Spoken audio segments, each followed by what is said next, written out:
సంక్షేప రామాయణంలోని 39వ శ్లోకం.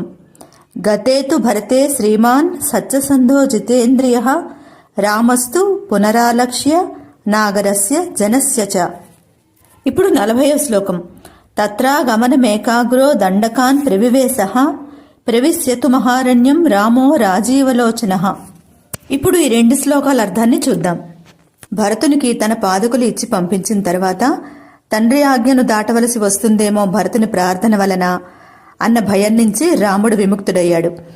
భరతుని ప్రార్థనను ఆసరాగా తీసుకుని తిరిగి రాజ్యానికి వెళ్లి భోగాలన్నింటినీ అనుభవించే అవకాశం ఉన్నా సరే ఏమాత్రం చెలించినటువంటి ఇంద్రియ నిగ్రహం కలవాడు రాముడు.